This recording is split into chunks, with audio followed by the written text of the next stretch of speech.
Hey y'all, today I'm out at the Lingenfelter private collection, and what a cool place, you know. I mean, you talk about living in a dream world.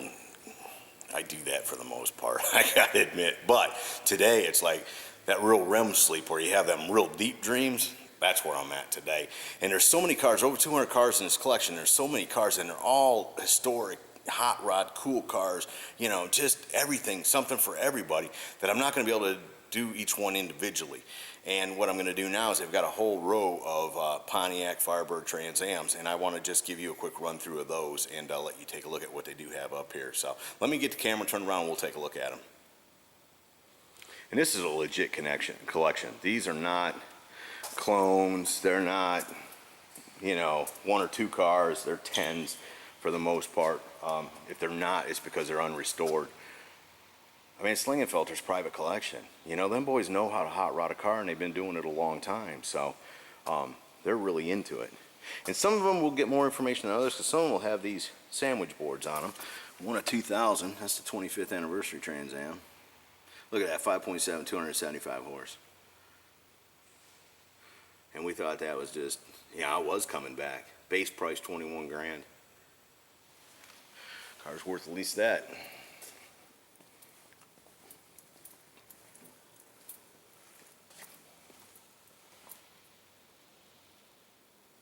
I wish they'd bring T-tops back. I like T-tops so much better than a sunroof.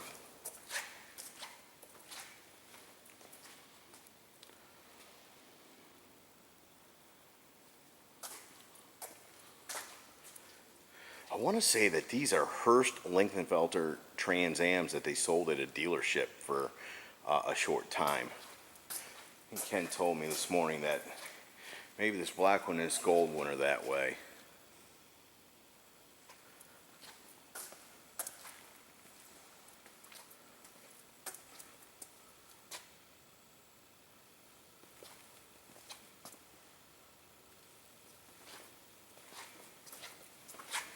Linda Vaughn signed that one.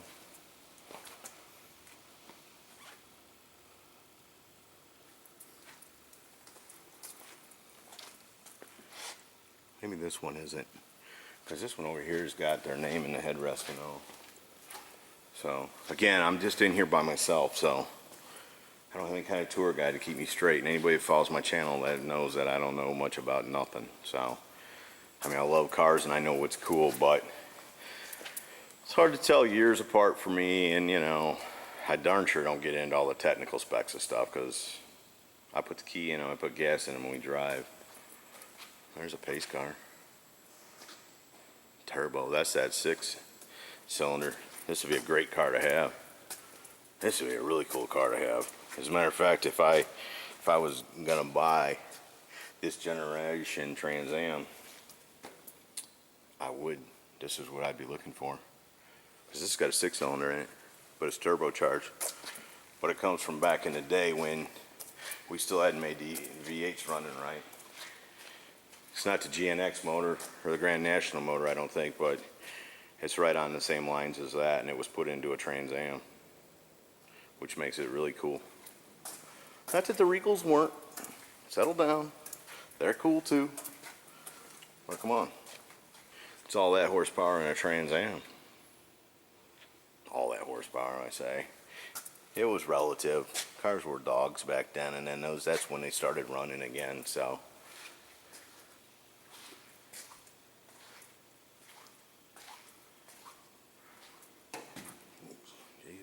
Crickets. I don't need to run anything over in here.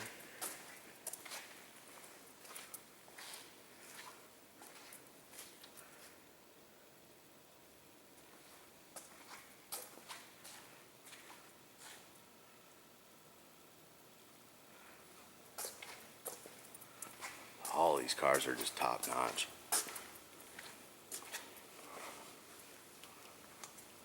And they drive these cars. No, they don't get out and drive them every day in the rain, and this is how they get to work. They got cool stuff they drive to work. Late model cool stuff. But they do out and get out and drive them. I mean, that's what Lingenfelter's all about. Performance and handling. It wouldn't make any sense for them to build show cars. I like those formulas too. A lot like a Trans Am. but just a little less dolled up than the Trans Am. And then this one, if I serves me right, Ken was telling me that at a period of time, some GM dealers tried to talk General Motors into building something to compete with the Ferraris. Now you got to keep in mind, this is back in the 80s. Now it's not anywhere near as appealing as it probably was back then. But I don't think they ended up making many of them. Kind of looks like a blown up Ferrari with a blown up Fiero with a body kit on it. And again, it's not so much that I'm telling you this is the coolest car I've seen, as much as I'm telling you that that's part of GM history. Something very rarely people even know about. It's called Nightmare. Yes, sir.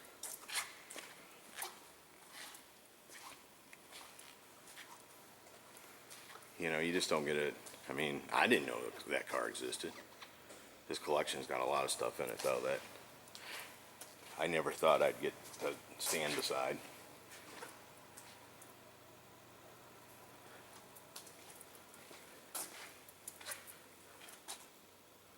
And the museum, or all these cars, this isn't open to the general public, but they do have some charity events out here.